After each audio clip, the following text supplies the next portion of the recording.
Get ready for the biggest wave of the game. It's NoahMania, and the world will never be the same. Wrestling news, drama, it's all here. Tune in now, cause Noah's bringing the crew. From the ring to the screen, he's got the scoop. Breaking down WWE RAW, the crew. SmackDown, AEW, the top spots to be. NoahMania is the name, and the future you'll see. Hollywood buzz and the drama that's real.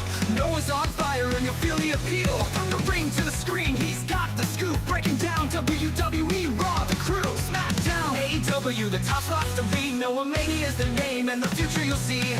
Hollywood buzz and the drama that's real. Noah's on fire and you'll feel the appeal. Podcast, YouTube, where the stories unfold. He's got the content and it's pure gold. From the square circle to the red carpet bright, NoahMania's rising and he's taking flight. A sexy encyclopedia, he's the king of internet media. NoahMania's on the rise, watch him take control. The biggest name on YouTube, and he's on a roll. Wrestling drama, all the world's trends. Tune in now, cause the fun never ends. NoahMania's got the vision, the heat of fire, climbing higher and higher. He's your empire, the biggest YouTuber, watch him ignite. It's NoahMania, turning up the light. He's dropping the truth, no holding back. Every wrestling move and every hot track. From the backstage gossip to the latest fight, NoahMania's here to keep it all tight. From SmackDown to Hollywood and the YouTube scene, he's breaking it down like you've never seen. All the drama, the tea, and the viral news, you'll never miss a thing, he's got all the views. From the square circle to the red carpet bright, NoahMania's rising and he's taking flight. He's got the takes that welcome to the experience here on youtube.com/NoahMania. It's Friday, March 21st, SmackDown.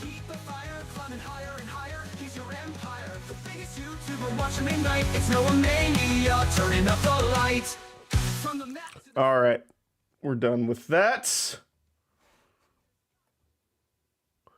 SmackDown wrapped up a little over an hour ago on the USA Network on the East Coast. It was a pre-taped SmackDown coming from Italy.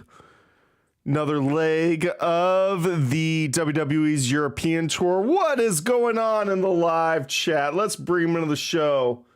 Let's bring the chat into the show. Who's in there? What's up, Teabag? Ian Joplin. Hey, Noah. What's up, Ian? How's it going? What up, Mohammed? Welcome to the show, guys. And you stole my thunder, Mohammed. Because, you know, I have to leech off the thunder of real celebrities. Rest easy, George Foreman. Rest easy, champ. Very sad to hear of the passing of former World Heavyweight Champion George Foreman. Passed away at the age of 76. The news broke on TMZ and all over the place about an hour or so ago. So I'm gonna have a little drink in his honor. We're gonna talk about George Foreman a little bit. What's on tap tonight? Well, we got another very delicious Cutwater margarita. Once again, not a sponsored video, but Cutwater, throw me some. More than happy to make it official. We're gonna drink the peach flavored tonight. Why did you delete the message, Mohammed? Why would you do that? That's hilarious.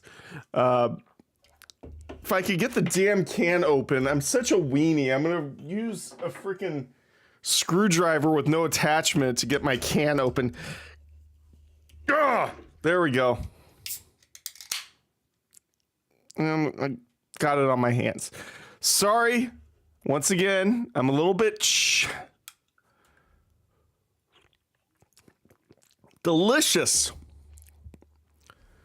We got a great show for you guys this week. We're going to talk about what happened in wrestling this week. Raw, SmackDown, some news, non-wrestling related stuff also. And that leads us into the passing of George Foreman. Mohammed, you broke the news on the show, even though you deleted the message because I don't want to steal your thunder, Noah.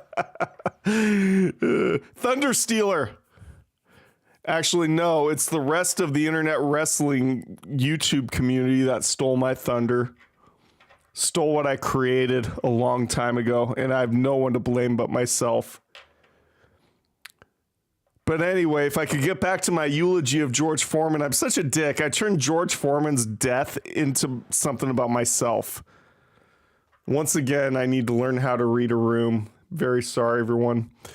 So George Foreman passed away age 76. I'm not sure what the cause was offhand, but real sad. George Foreman made some history in a few different areas. Of course, this generation knows him as the inventor of the George Foreman grill. It's a little electric griddle, kind of a play on a waffle iron, but you can cook other shit on it. He made so much freaking money off that damn grill. He probably made more money off of those griddles than he did boxing. So George Foreman, he was world heavyweight champion back in the 1970s. Famously lost to Muhammad Ali. I think it was called the Rumble in the Jungle.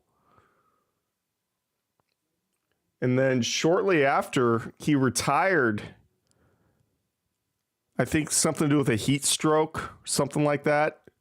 And he was away from the sport for 10 years and returned. And it all culminated in George Foreman recapturing the World Heavyweight Championship, both the IBC and WB. I'm sorry, I'm not a big boxing nut. And WBA championships a few years later in the early 90s.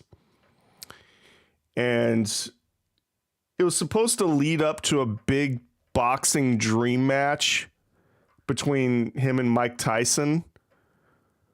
Even though we all know Mike Tyson back then would have like ripped George Foreman's head off and shit down his throat.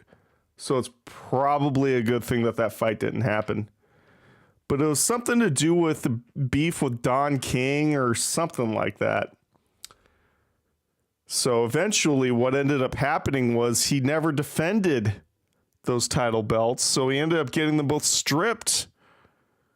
So technically, George Foreman never lost the World Heavyweight Championship. He fought a couple of other little fights here and there, but officially retired again a few years later. Real sad. He wasn't all that old, but it just goes to show, fuck, once again, I feel like I'm middle-aged, even though I'm only 38 years old. I feel like my life is halfway over and flashing before my eyes. And I have so much I want to do, so much I want to accomplish, particularly here in this space. Damn, now, sorry. I need to hide my shame here just a little bit. Let me beam out.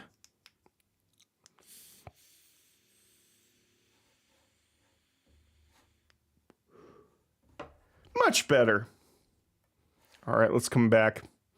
Whoop. Did you guys catch AEW on Wednesday? Moxley got fucked up by Edge. Fucked up. Those were straight nails in a goddamn baseball bat. It annihilated Jon Moxley. AEW's been like really violent. It's like, I don't know. Are they trying to be like the next ECW? I mean, I don't know. I'm actually a little surprised that Warner Brothers Discovery lets them do all that on TV.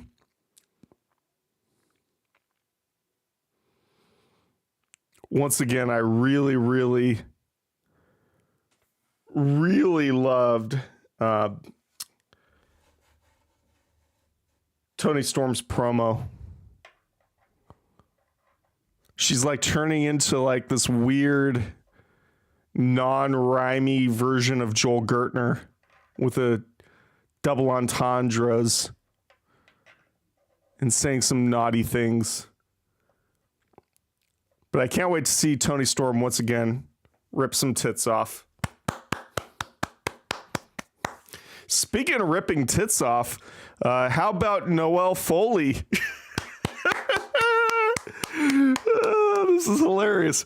So Noelle Foley actually did chop her tits off. She did. I didn't even know she had fake ones, but she had them removed apparently. And then she was like presenting it on social media like it's some achievement, showing off the implants that got removed, which were tiny. But why brag about that? It's weird. And what does Frank the Clown think about that? Hey, chat, is her and Frank still together?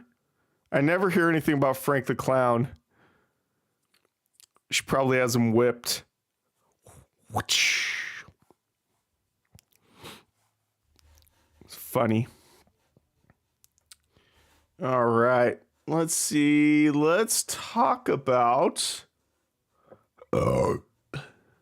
let's talk about Raw from Monday night. Let's start with Raw. Let me get my Raw notes up. Raw was freaking awesome Monday night. Raw was in Belgium, I believe, right? I think they were in Belgium. And we saw the first John Cena heel promo where he didn't just drop the mic and walk out of the room. So show opened up with that, and the crowd just let him have it. And to paraphrase, because you all can go watch the promo yourselves, the WWE posted the full 27-minute promo on YouTube. And it's, of course, it ended with a little confrontation between Cena and Cody. But no Rock. I would have loved to have seen The Rock via satellite. That would have been something. But this promo was crafted and executed masterfully. Masterfully. Cena blamed the fans all over the world for abusing him, for bullying him, for mocking him, not appreciating him, and using him. Using him. Brilliant. And, deep down, I kind of relate to that. You all bully me. I'm bullied. I'm not appreciated.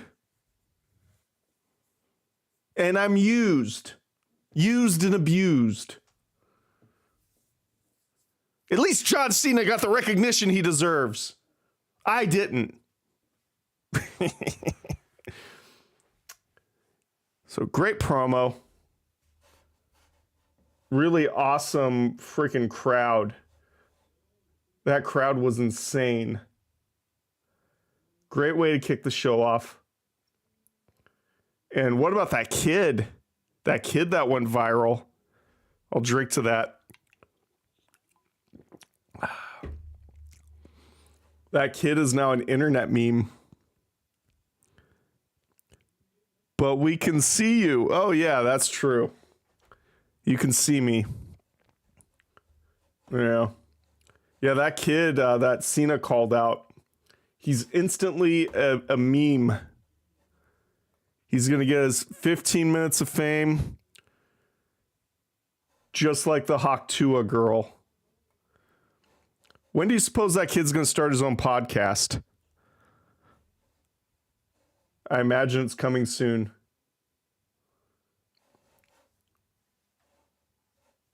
Penta defeated Ludwig Kaiser in a no-holds-barred match. I am really, I'll be honest, I didn't follow Penta before he signed with WWE. And when I heard and saw it, and once again, completely unfamiliar with Penta, I thought, oh, just another luchador, same gimmick, nothing really unique. Penta is freaking crazy. The dude is huge. He's jacked.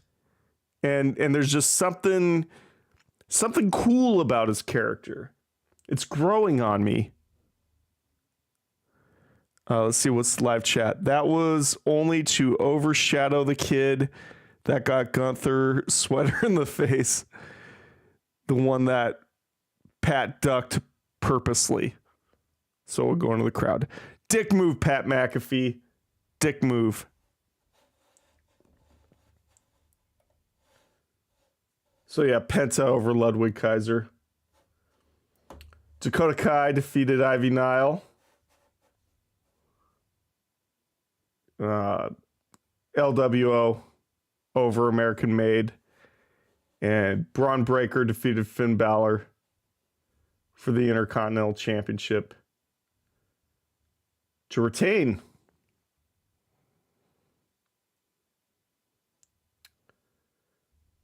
So that was the matches. We also had the segment before the main event, the Seth Rollins appearance. Yeah, it's really interesting. He's a really good tweener. I'm a fan of Seth Rollins. I have been for a long time. I don't know. I just like to see the feud with him and CM Punk. The whole Roman Reigns involvement, I don't know where that's going. They advanced it a little bit on SmackDown, which we'll talk about. Breaker is on a run. Yeah, a run with a dumbass tattoo they shouldn't have. Man, I would never, ever, ever let myself get signed by WWE, AEW, or TNA and have another wrestler's tattoo visibly on my body. That is such a mark move. I will never take Braun Breaker seriously because of that stupid ass tattoo.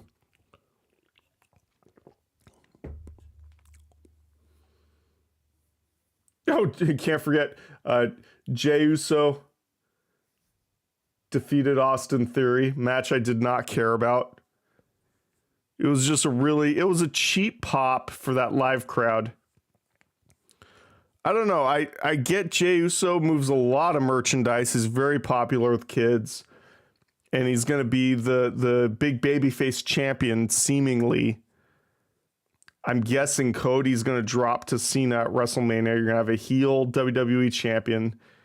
And then they'll flip-flop and go babyface for World Heavyweight Champion as Jey Uso. I hope Jey proves me wrong. But I still think of him as one of the Usos. I don't... It's hard to take either of them seriously as a singles. And what about that CM Punk Pepsi tat? Who has the CM Punk Pepsi tat? Another wrestler has it? I mean, at least that's a brand logo, though, which is stupid in its own way. But to put like an exact duplicate of a fucking you got two white guys copying each other's tribal tattoos. What the fuck?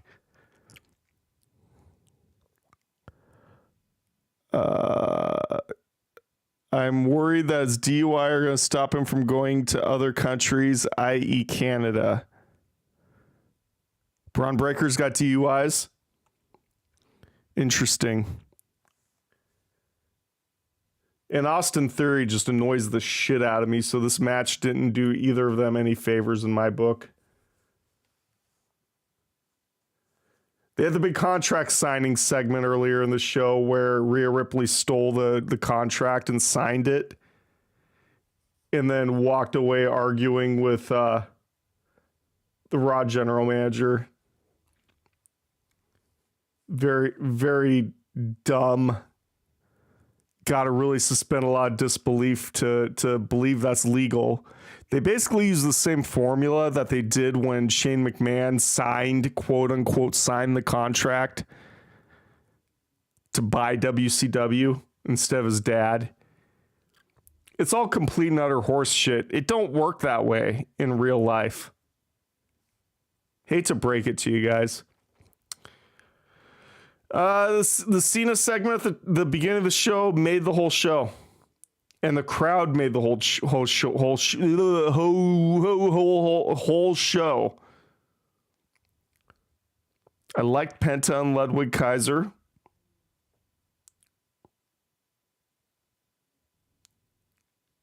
Could have definitely gone without Jey Uso and Austin Theory. LW over American Made. It's okay. I did think the ending of the Braun Breaker Finn Balor match was hilarious, albeit very predictable. We knew that the other members of the Judgment Day were going to fuck it all up and cost Finn Balor the victory.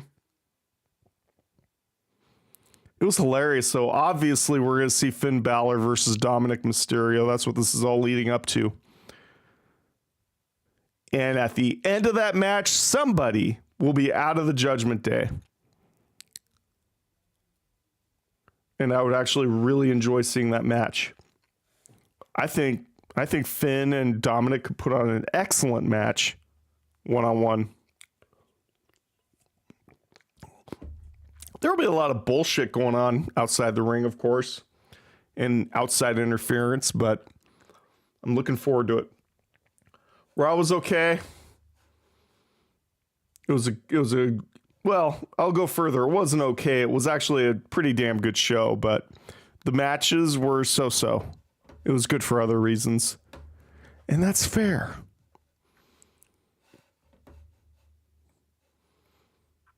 All right, this is some good news I want to talk to you guys about. So the Wyatts have been out for a while. And fuck, Alexa Bliss has been out again since the damn Elimination Chamber. I really want the Wyatt Six to come back and somehow bring in Alexa Bliss into the fold.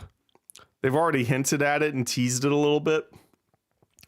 But that's where she belongs, is honoring her late friend, Bray Wyatt, in the same way that his brother is honoring him with Uncle Howdy.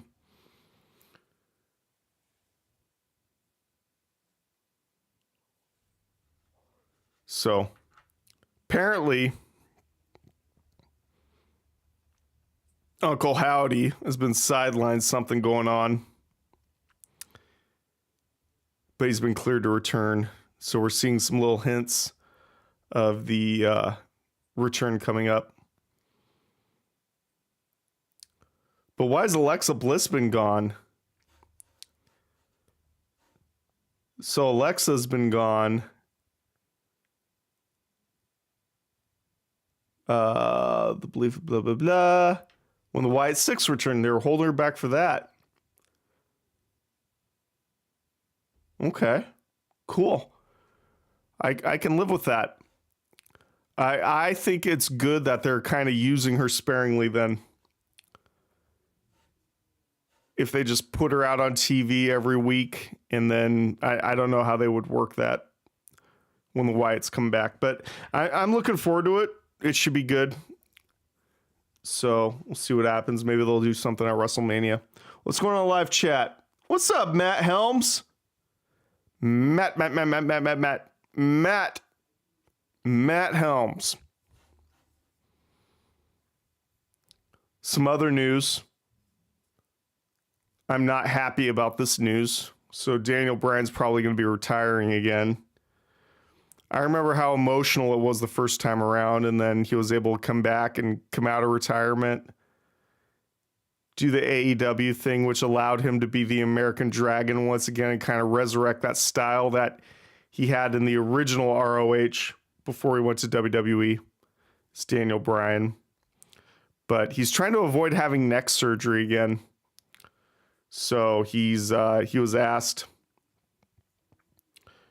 during an AEW event, during an on-sale ticket event, about coming back, and he basically says 50-50 at this point.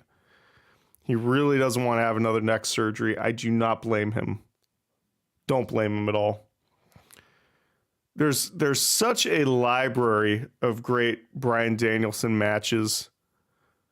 What more do we want? We know that he's not going to have another major run as a champion, either in WWE or, I mean, who really cares as far as AEW goes? Maybe retire him as ROH World Champion. That would be cool. And retire with a belt. Reality, though, is he doesn't need it. He don't need it. All right. Why don't we talk about... Let's talk about SmackDown. So SmackDown wrapped up. And I'll open up with this. So one of the matches, of course, on SmackDown tonight was Jade Cargill versus Liv Morgan. And, of course, Liv Morgan got the win over Jade Cargill, and Naomi came in and beat the crap out of Jade Cargill. And I just got to say, I got no problem with the storyline so far. What I do have a problem with is what the fuck is up with the mullet? Could somebody explain to me what the fuck is up with Jade Cargill's mullet? And it's not even, the best part is it's not even her real hair. It's obviously a wig, a hairpiece, but she's wearing a goddamn mullet. It's seriously the color of it and just how cheap it looks. I feel like she bought it from the fucking Party City going out of business sale. Why would Jade Cargill go buy a mullet wig from the Party City going out of business sale? Why would she do such a thing? It's not a good look. Not a good look. It makes her laughable. I mean, I thought the whole kind of Storm X-Men look was kind of cool, but not the no. We're not digging the mullet. Let me know in the chat. What do you guys think of her mullet? Yeah. Show opened up. Randy Orton, Kevin Owens promo. I really didn't find myself caring about it too much. But I do like Randy Orton. I can't wait to see what he does at WrestleMania. Hopefully something cool with KO. All right, opening match was Jimmy Uso teaming up with Damian Priest. They got the win over Drew McIntyre and Shinsuke Nakamura. Why they got Drew McIntyre teaming with Shinsuke Nakamura, I don't know. Don't make any sense to me, but they did it. They did what they did, and that's all there is to it. There was this really awkward and very annoying via satellite back and forth interview / confrontation between Charlotte Flair and Tiffany Stratton. Between the two of them, there was about 10 pounds of makeup on their face and another $80,000 to $100,000 worth of plastic surgery. The camera up close, I get why Mike said that the camera up close in HD does not do some of these women any favors. And that is very true with freaking Charlotte Flair and Tiffany Stratton. And I know Tiffany Stratton is an internet wrestling community thirst trap. Y'all love her.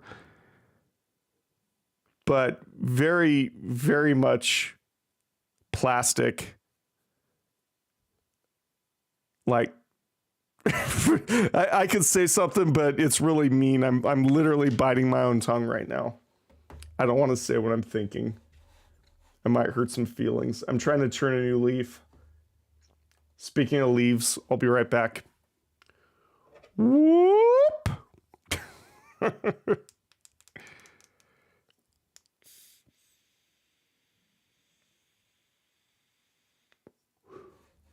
Lovely. All right, let me see. Can I come back in now? Woo!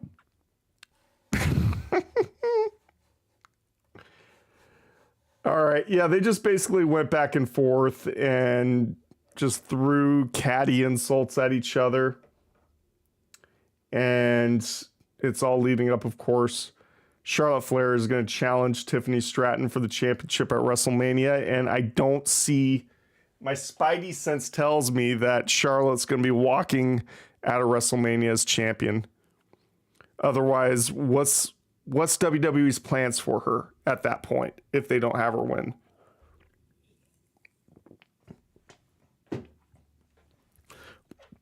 I make fun of Tiffany Stratton, but I do have to admire her in-ring work. Her in-ring work is next level. She was trained by Ken Anderson, Mr. Kennedy, and her, even though this particular meet via satellite bullshit was not good, it was cringy. Tiffany Stratton's promo skills, even Ken Anderson has spoken out about this, has said that her promo skills have drastically improved. And I do have to agree with that. So I talk shit, but she's not doing a bad job. And that's why she's currently champion. All right, we had a number one contenders match for the United States Championship. It was Braun Strowman and Jacob Fatu, your winner and new number one contender because of disqualification thanks to outside interference from Solo Sikoa and Tama Tonga. Braun Strowman is the number one contender. I really like Jacob Fatu. I really like him, not just because he's from Sacramento and he's within easy driving distance of beating my ass. I actually really do like him. I would have liked to have seen him as number one contender for the United States Championship, not Braun Strowman. It's very weird to think of Braun Strowman as being in the running for a championship right now. I feel like the window is kind of closed on that. Just my opinion. Sorry to say. All right, up next, we had Dewdrop with Chelsea Green and Alba Fire in her corner, going up against Zelina Vega. Your winner, Dewdrop. Yes, I call her Dewdrop. That was a wrestling name. Granted, it was a Vince McMahon thing, but it was still a thing. So give me a break. Of course, we had the Liv Morgan over Jade Cargill and Raquel Rodriguez. It's kind of cool to see Jade Cargill and Raquel Rodriguez like square up, even though like Jade Cargill is in like a million times better shape than Raquel Rodriguez. I'd like to see just a kick-ass match between the two of them. We have the Street Profits come out and cut a promo. They're the new tag team champions. Ugh. I don't know. I don't get it. I don't get why people like the Street Profits so much. It's a very lame party boy played out gimmick. I feel like the only reason that they're champions right now is one of them is with what's her name. One of them with what's her name. Oh yeah, no, I'm a smooth operator. I know. No, it's Montez is with what's her name. Shit, what? I need to get tested for Alzheimer's. I'm telling you guys. With Bianca Belair. I'm stupid. I am stupid. And then there was a match, Las Garza with Santos Escobar up against the Street Profits. And the Street Profits got the win. The big face-to-face to wrap up the show was Roman Reigns, CM Punk, and Seth Rollins with the wise man Paul Heyman. Really cool segment. I thought we were going to finally get to hear like what the deal with the favor was, and we kind of did. It's because CM Punk helped out Roman's family. So now Paul Heyman owes him a favor. But we still don't know what that favor is because this whole thing ended in just a brawl. And CM Punk, the only odd part about this was CM Punk literally got the shit kicked out of him and then climbs up on the announce table and yells that he's the best in the world. So that was a little odd. But fun show. By the way, they were in Bologna, Italy. And I am Italian. Just thought I should point that out. I don't know. I'm a little tipsy right now. You guys are gonna have to forgive me. I'm just all over the place. All over the place. All right. I'm going to talk about one more thing, and then I'm probably going to call it quits. I don't feel like I'm on my A game right now. But the next thing I want to talk about is freaking JD from New York. JD from New York is beefing with Mercedes Mone. I heard about this earlier in the week. And I have no love lost for Mercedes Mone. I don't think she's good. I think she is a hype machine. A lot of people like her, both in the business and outside of the business. I think she just has a disdain for the fans and contempt for the business, even when she's working as a babyface. So apparently, JD from New York does commentary for what is that promotion? House of Glory, I think it was. And he was doing commentary, and Mercedes Mone was involved in the show.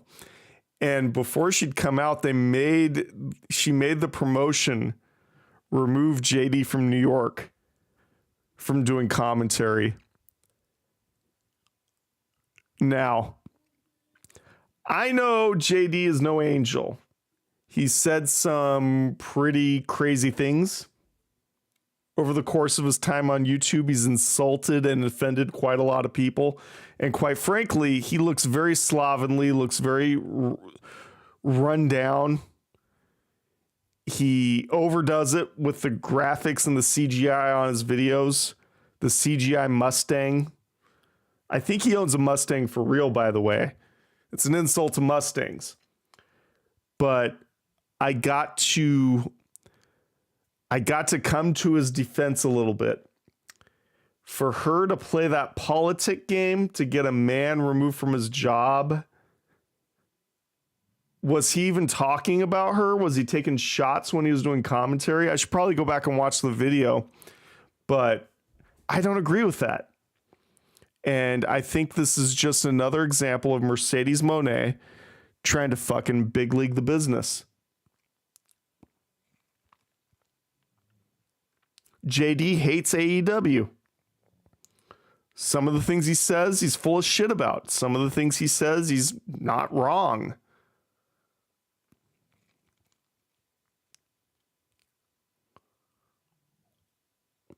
So, I don't know.